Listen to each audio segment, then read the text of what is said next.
Repeat প্ৰতি বছৰতকৈ এইবাৰ প্ৰতিটো বিদ্যালয়ৰ হায়াৰ ছেকেণ্ডাৰী ৰিজাল্ট ভাল হৈছে। তাৰে ভিতৰত আমাৰ আগমনী অঞ্চলত এখন কলেজ, এই কলেজৰ ৰিজাল্ট শুনিলে আপোনাৰ চকু কপালত উঠিব। জানেনে ৰাইজ কোনখন এইখন কলেজ?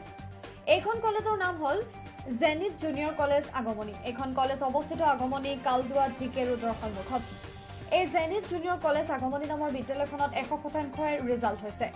ধুবুৰী জিলাৰ ভিতৰত ইংৰাজী বিষয়ত সৰ্বোচ্চ নম্বৰ পোৱা ছাত্ৰীগৰাকী হ'ল বেগম চৌদা আহমেদ। 92% নম্বৰ পাই ধুবুৰী তথা জেনিথ জুনিয়ৰ কলেজৰ সুনাম কঢ়িয়াই আনিবলৈ সক্ষম হৈছে। ইয়াৰ লগতে আবু আৰিফ মুস্তাফা আৰু বেগম চৌদা আহমেদে এই দুজনে 91% নম্বৰ পাই বিদ্যালয়খন তথা জিলাখনলৈ সুনাম কঢ়িয়াই দিবলৈ সক্ষম হৈছে। এইবাৰ হায়াৰ ছেকেণ্ডেৰীত মুঠ পৰীক্ষাৰ্থীৰ সংখ্যা আছিল মাত্ৰ 47 গৰাকী।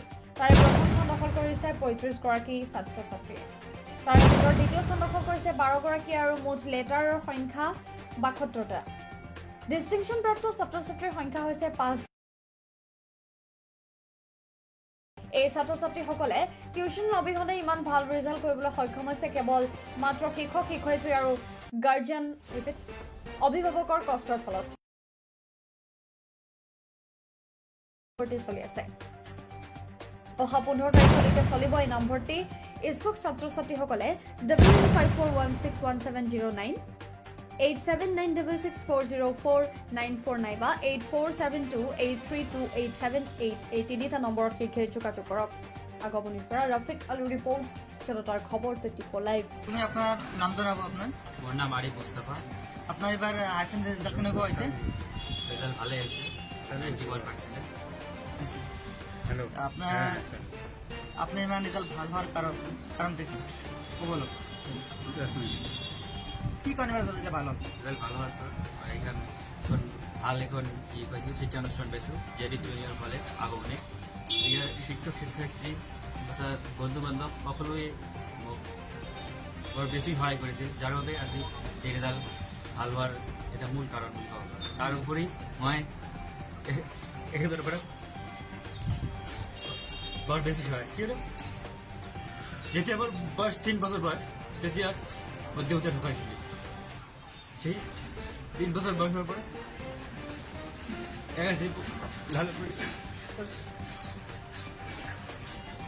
পিতৃৰ অভাৱটো মোক তেখেতে বুজিবলৈ দিয়া নাছিল। এই কলেজত এডমিশ্যনৰ কথা তেখেতে মোক কৈছিল, সকলো প্ৰকাৰ সহযোগিতা তেখেতে মোক কৰিছিল, যাৰ বাবে আজি ৰিজাল্টটো মোৰ নহয়। মই বৰ বেছি কৃতজ্ঞতা প্ৰকাশ কৰোঁ তাৰ ওপৰত, কিয়নো তাৰ বাবেই আজি মোৰ এই ৰিজাল্ট। মই আজি জেনিথত যদি তেখেত নহ'লে মই আজি হয়তো বা কোনোবা লেবাৰ বা কিবা এখনত ফুটপাথত পৰি থাকিলোঁ হয়। আজি মই জেনিথত থিয় হৈ থকা, ইয়াত মই আজি থিয় হৈ কিবা কোৱাৰ সুযোগ পাইছোঁ এখেতৰ কাৰণে। আৰু শিক্ষাগুৰুসকলে কেনেদৰে হেল্প কৰিছে আপোনাক? মোক বিশেষভাৱে সহায় কৰিছিলে। সকলো শিক্ষক ছাত্ৰ ছাত্ৰীৰ শিক্ষকসকলে সহায় সহযোগিতা কৰে, কিয়নো ইয়াত এডমিশ্যনৰ পিছত ইয়াত হ'ব একেবাৰে কোচিঙৰ মতো হ'ব। কোচিং টিউশ্যন যেনেদৰে হয় তেনেকৈ হ'ব। আমি আহিও তেনেকৈ পাইছিলোঁ, তাতকৈ আৰু বোধহয় বেছি ভালেই পাইছিলোঁ। এতিয়া টিউশ্যনত যেনেকৈ পঢ়ায় আমি তাতকৈ ভালে পাইছিলোঁ। পঢ়োৱা হৈছিলে, নোটছ দিছিলে, তাৰপিছত কিবা নুবুজিলে পিছত সুধিবলৈ মানে পুৰা ছাপোৰ্ট দিছিলে শিক্ষক। আপুনি ষ্টাৰ টিউশ্যন পঢ়িছে নাই? না, মই টিউশ্যন পঢ়া অনুভৱেই কৰা নাই যে টিউশ্যন পঢ়িব লাগিব, এটা অনুভৱ হ'ব লাগিব, সেইটো অনুভৱেই হোৱা নাই। কেই ঘণ্টা পঢ়িছে আপুনি? মই ঘণ্টা হিচাপে কৰি পঢ়া নাই, যেতিয়া সময় পাইছিলোঁ পঢ়িছিলোঁ। আপোনাৰ নামটো কি আপোনাৰ? বেগম চৌদা আহমেদ। আপোনাৰ ৰিজাল্ট কেনেকুৱা হৈছে হাই ছেকেণ্ডেৰী? ভাল হৈছে। কিমান পাৰ্চেণ্ট পাইছে আপুনি? কাৰ অৱদান আছে?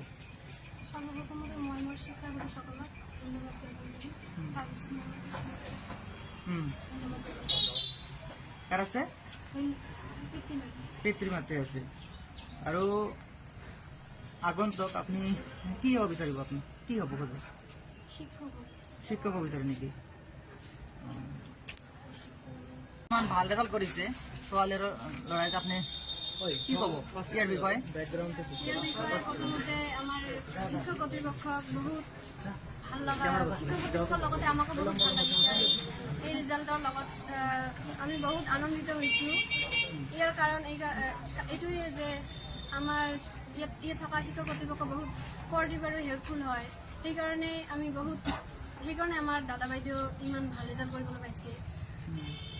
ইয়াৰ উৎকৃষ্ট উদাহৰণ এই যে আমাৰ ডাঙৰ আৰিফ মুস্তফা দাই তেওঁৰ মেট্ৰিক পৰীক্ষাত 44% লৈ উত্তীৰ্ণ হৈছে আৰু তাৰ তুলনাত হায়াৰ ছেকেণ্ডেৰীত 91% পাইছে। সেইকাৰণে আমাৰ শিক্ষক বৃন্দলৈ বহুত আৰু এনেকুৱা ডিফাৰেঞ্চ আমাৰ অসমত আজিলৈকে হোৱা নাই বুলি আমি জানো আৰু এনেকুৱা ৰিজাল্ট আমিও যাতে কৰিব পাৰোঁ মই শুনিছো ইংলিছত হাইষ্ট মাৰ্ক পাইছে। কোন ছাৰ আপোনাৰ মতে ছাৰ কেনেকৈ পঢ়াইছে? বহুত ভালকে পঢ়াইছে না? হয় আপোনালোকে ভালকৈ কৰি আছে নে নাই? হয় কৰি আছো। আগন্তুক আপোনাৰ ৰিজাল্ট কেনেকুৱা হ'ব বুলি আশা কৰে আপুনি? এনেকুৱাই হ'ব বিচাৰোঁ আৰু চেষ্টা কৰিম যাতে আৰু ভাল হয়। বহুত ধন্যবাদ দিব বিচাৰিছোঁ কাৰণ বহুত ভালকৈ পঢ়ায় আৰু এনেকুৱা কলেজ আমি কত মানে পোৱা নাই আৰু সেইকাৰণে আমি নাম কি এইটো কলেজৰ নাম কি? আগমনী জেনিথ জুনিয়ৰ কলেজ। আগমনী জেনিথ জুনিয়ৰ কলেজ। আপনাৰ জুনিয়ৰ কলেজত এইচএস পৰীক্ষা কেনেকুৱা চলিছে? এইবাৰ আমাৰ জেনিথ জুনিয়ৰ কলেজ আগমনী যথেষ্টখিনি ভাল ফলাফল হৈছে এইচএছৰ। আৰু আপুনি যদি সাৰ্বিকভাৱে চায় আমাৰ প্ৰথম বেচটো আছিল 2022 চন ইংৰাজী প্ৰথম বেচ। তাতে আমাৰ 24জন ল'ৰা ছোৱালী আছিল। তেতিয়াও আমাৰ 23জন ল'ৰা ছোৱালী প্ৰথম বিভাগ পাইছিল, এজনে মাত্ৰ দ্বিতীয় বিভাগ পাইছিল। আৰু 2023তো আমাৰ 33জন ল'ৰা ছোৱালী আছিল। তাত আমাৰ 28জনেই প্ৰথম বিভাগ পাইছে আৰু 5জনে দ্বিতীয় বিভাগ পাইছে। আৰু এইবেলি আমাৰ টোটেল ল'ৰা ছোৱালী আছিল 47জন। এই 47জনৰ ভিতৰত 35জনে প্ৰথম বিভাগ পাইছে আৰু 12জনে দ্বিতীয় বিভাগ পাইছে। আৰু এইবাৰ আমাৰ সৰ্বোচ্চ নম্বৰ হৈছে 91%, মানে 91% পাইছে দুজন ছাত্ৰ। এজন হৈছে বেগম চৌদা আহমেদ আৰু এজন হৈছে আৰিফ মুস্তফা। আৰু লক্ষণীয় কথাটো হ'ল যে ইংৰাজী বিষয়টোত জিলাৰ ভিতৰতেই সৰ্বোচ্চ নম্বৰ পাইছে আমাৰ বেগম চৌদা আহমেদ। 92% নম্বৰ ইংৰাজীত লাভ কৰিছে। আৰু এইবেলি ডিষ্টিংশ্যন পাইছে আমাৰ 5জন আৰু ষ্টাৰ মাৰ্ক পাইছে 7জন। আৰু সাৰ্বিকভাৱে এই ফলাফলটোৱেই আমাৰ গোটেই ধুবুৰী জিলাৰ লগতে অত্ৰ অঞ্চল আগমনী কালদোৱা ছত্ৰশালকে ইত্যাদি আদিকে কৰি গোটেইখন অঞ্চলতে এটা আলোড়নৰ সৃষ্টি কৰিছে আৰু এই ফলাফলটোৱে। এই বিদ্যালয় মহাবিদ্যালয়ত কেইজন টিচাৰ আছে? আমাৰ ইয়াত প্ৰায় 13জনমান শিক্ষক শিক্ষয়িত্ৰী আছে। আৰু যিবিলাক ছাত্ৰ ছাত্ৰীয়ে ভাল ৰিজাল্ট কৰিছে সিহঁতক আগন্তক কি ভাল মেছেজ এটা দিব খোজে নেকি? ঠিক আছে। যিসকল ল'ৰা ছোৱালী আজি ইয়াত শিক্ষাৰ্থীৰে এইচএছ উত্তীৰ্ণ হ'ল তেখেতসকলক মই ক'ম যে তেখেতসকলে যেন এটা ধুনীয়া এখন কলেজ বাছনি কৰি তাত সিহঁতে ধুনীয়াকৈ পঢ়া শুনা কৰে, জীৱনটো যেন আগুৱাই লৈ যায়। কাৰণ ভাল ফলাফল কৰিলেই আকৌ নহ'ব, ভাল মানুহো হ'ব লাগিব, সমাজৰ কাৰণে সম্পদ হ'ব লাগিব।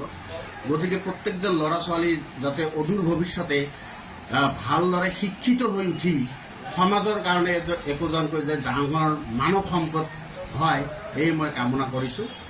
আৰু ইয়াত একচুৱেলি আমাৰ এটা মটো হ'ল যে ইয়াত পঢ়িলে কোনো ঘৰুৱা টিউশ্যনৰ ব্যৱস্থা ল'ব নালাগে। আমি যে 3টা বেচ এইবাৰ পাৰ কৰিলোঁ যে আমাৰ কোনো কিন্তু ঘৰুৱা মানে শিক্ষকৰ কোনো প্ৰয়োজন নাই। আমি নিজেই যিমানখিনি পাৰোঁ যিমানখিনি চেষ্টা কৰোঁ ইয়াতে আটাইখিনি বস্তুক সমাধান কৰি দিয়াৰ কাৰণে। ইয়াৰ ল'ৰা ছোৱালী কোনো ধৰণৰ এইটোৱে আমাৰ মানে মূল মন্ত্ৰ এটা। একদম আমাৰ প্ৰতিটো ক্লাছ আপোনালোকে চাব আজি যিকোনো কলেজত বা স্কুলত 40ৰ পৰা 45 মিনিট এটাকে ক্লাছ লয়, কিন্তু আমি ইয়াত ফুল্লি 1 ঘণ্টাকৈ কৰোঁ আৰু ধুনীয়াকৈ লাহে লাহে পঢ়োৱা হয়। আৰু যাতে ল'ৰা ছোৱালীখিনি যদি কিবা ডাউট থাকে আমি পিছত আৰু এক্সট্ৰা ক্লাছ লৈ এইখিনি সমাধান কৰি দিওঁ। দৰকাৰ পৰে ল'ৰা ছোৱালীখিনি ঘৰত গৈ আমি এইখিনি সমাধান কৰি দিয়াৰ চেষ্টা কৰোঁ। আৰু এনেকৈয়ে আমি 3টা বছৰ আজি পাৰ কৰিলোঁ আৰু 3টা বছৰতেই আমাৰ আশানুৰূপ ফলাফল আমি লাভ কৰিব পাৰিছোঁ। আৰু এটা বিশেষ কথা হ'ল আজিৰ এই ফলাফলখিনি কিন্তু সাৰ্থক হৈছে একমাত্ৰ আমাৰ ইয়াত যিসকল শিক্ষক শিক্ষয়িত্ৰী ইয়াত শিক্ষাদান কৰি আছে তেখেতসকলৰ যিটো প্ৰচেষ্টা, তেখেতসকলৰ যিটো পৰিশ্ৰম আৰু ল'ৰা ছোৱালীখিনি আমাৰ কথাখিনি যে শুনে মানে, এইখিনিৰ কাৰণেই আজিৰ এই ফলাফলখিনি কিন্তু হ'বলৈ সক্ষম হৈছে।